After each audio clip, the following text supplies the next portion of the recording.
नमस्कार, जय हिंद, वंदे मातरम। दोस्तों, आज की इस वीडियो में हम लोग हिंदी पेडागोजी के 10 ऐसे महत्वपूर्ण प्रश्न का आंसर करने वाले हैं जो सीटेट हो, जेटेट हो, केवीएस हो, यूपी टेट हो, हर एग्ज़ाम में पूछे जाते हैं। आज के क्वेश्चन थोड़ा कठिन है लेकिन बहुत ही मज़ा आएगा। आप अंत तक बने रहिए और सभी क्वेश्चन का आंसर देते रहिए। कमेंट में बताइए आपका कितना सही हो रहा है। तो चलिए शुरू करते हैं आज की इस वीडियो को। और अभी तक आप हमारे चैनल एजुकेशन ऑन को सब्सक्राइब नहीं किए हैं तो सब्सक्राइब कर लीजिए और आइकन बेल को जरूर प्रेस कीजिए ताकि आपको नोटिफिकेशन मिलते रहे। तो चलिए, पहला क्वेश्चन आपके मोबाइल पे, आपके पीसी पे यह रहा। भाषा और चिंतन में संबंध होता है। यह कथन आंशिक रूप से सही है, पूर्णतः सही है, पूर्णतः गलत है, इनमें से कोई नहीं।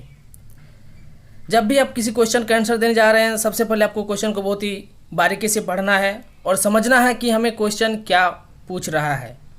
हमेशा पॉजिटिव आंसर देना है। नेगेटिव क्वेश्चन पूछेगा तो नेगेटिव आंसर देना है और पॉजिटिव पूछेगा तो पॉजिटिव वाला देना है।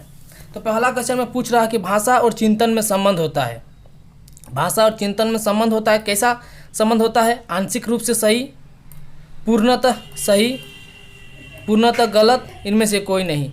जैसे कि इनमें से कोई नहीं है, नेगेटिव, पूर्णतः गलत ये भी नेगेटिव, आंशिक ये भी नेगेटिव, लेकिन पूर्णतः सही है। भाषा और चिंतन में संबंध पूर्णतः सही है। चलिए नेक्स्ट क्वेश्चन देखते हैं। नेक्स्ट क्वेश्चन आपके मोबाइल पे ये रहा। अंतःवाक्य की संकल्पना किससे संबंधित है? चॉम्स्की महोदय से, वाइगोत्स्की से, पेवलोव से या स्किनर से? अंतःवाक्य मतलब बच्चे अपने आप में भाषा का क्या कर रहे हैं, अपने आप से वो बात कर रहे हैं। तो इसका आंसर हो जाएगा चॉम्स्की से। बच्चों में भाषा जन्मजात होती है, चॉम्स्की महोदय ने बताया है। पिछले जितने भी वीडियो हैं आप अभी तक नहीं देखे हैं तो देख लीजिए, जो हर टीचर एग्ज़ाम से रिलेटेड है। आपको बहुत ही हेल्प मिलेगा आगे के क्वेश्चन में। चलिए आगे क्वेश्चन को देखते हैं। तीसरा क्वेश्चन आपके मोबाइल पे ये रहा। भाषा की पाठ्यपुस्तकों में हिंदीतर भाषाओं को भी जगह मिलनी चाहिए, इस कथन के समर्थन में कौन सा तर्क काम करेगा?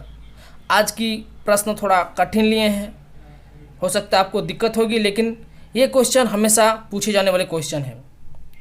भाषा की पाठ्यपुस्तकों में हिंदीतर भाषाओं को भी जगह मिलनी चाहिए, इस कथन के समर्थन में कौन सा तर्क काम करेगा? इससे भाषाओं के बीच द्वंद्व नहीं होगा, इससे भाषागत विविधता को सही रूप में संबोधित किया जा सकता है, इससे भारत की सभी भाषाओं को स्थान दिया जा सकेगा, इससे त्रिभाषा सूत्र का पालन किया जा सकता है।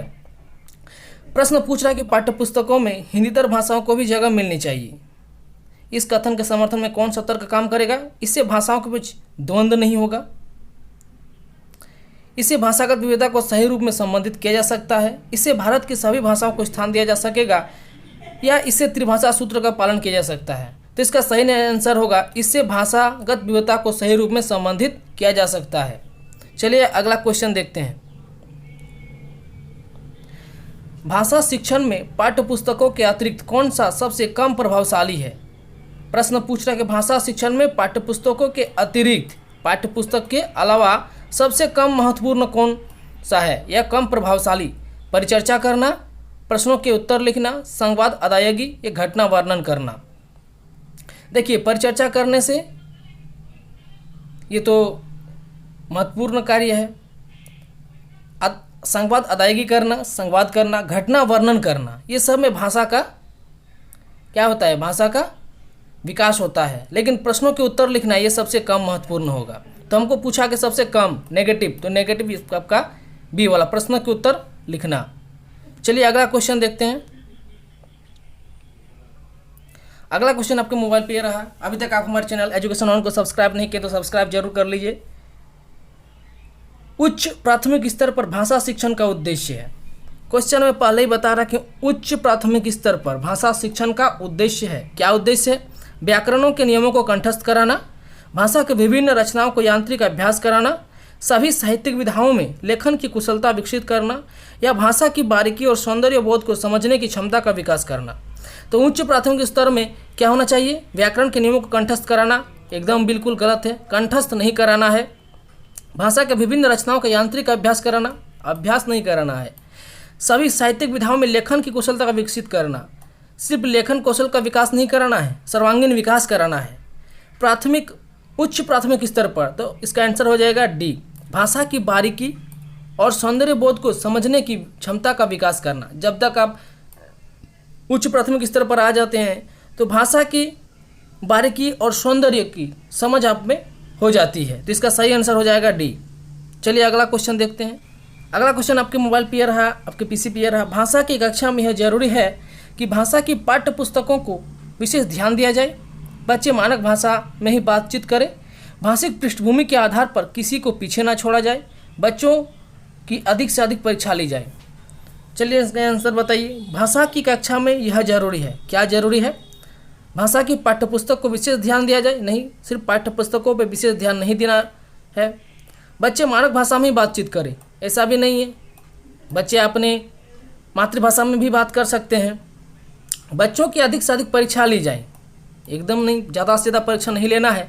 भाषिक पृष्ठभूमि के आधार पर किसी को पीछे नहीं छोड़ा जाए। अगर कोई बच्चा अपने मातृभाषा में बात कर रहे हैं, अपनी क्षेत्रीय भाषा में बात कर रहे हैं, तो उसको कक्षा से किसी से पीछे नहीं रखना है, सबको साथ लेके चलना है। समावेशी कक्षा एनसीएफ 2005 बताया गया है कि सबका विकास होना चाहिए, सबको एक समान शिक्षा मिलना चाहिए।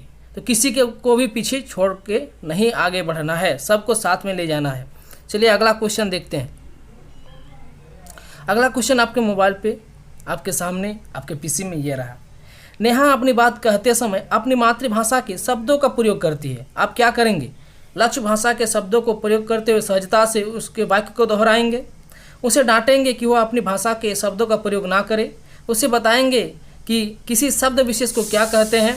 उसे बताएंगे कि ये शब्द गलत है।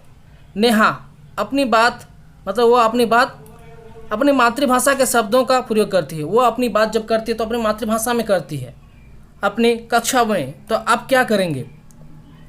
उसे बताएंगे कि शब्द गलत है, इसका आंसर नहीं होगा। उसे बताएंगे किसी शब्द विशेष को क्या कहते हैं, ये भी आपका नकारात्मक है। उसे डांटेंगे, ये तो बिल्कुल है। तो इसका सही आंसर हो जाएगा लक्ष्य भाषा के शब्दों का प्रयोग करते हुए सहजता से उसके वाक्य को दोहराएंगे। चलिए आगे देखते हैं। 8 नंबर ये रहा। भाषा के संबंध में कौन सा कथन सही नहीं है? भाषा के कथन में कौन सा कथन सही नहीं है? इसमें आपको नेगेटिव चुनना है। भारत की भाषिक विविधता एक चुनौती है। बहुभाषिक बच्चे की अस्मिता का निर्माण करती है।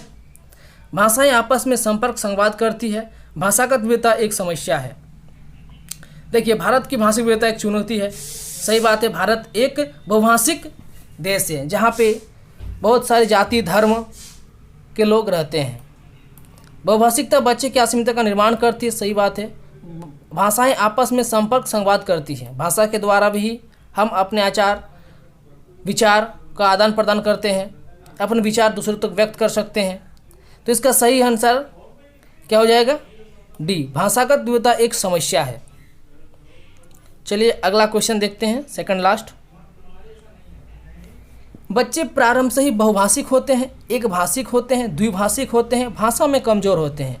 बच्चे, छोटा बच्चा 1 to 5, बच्चे प्रारंभ से ही बहुभाषिक होते हैं, एक भाषिक होते हैं, द्विभाषिक होते हैं, भाषा में कमज़ोर होते हैं।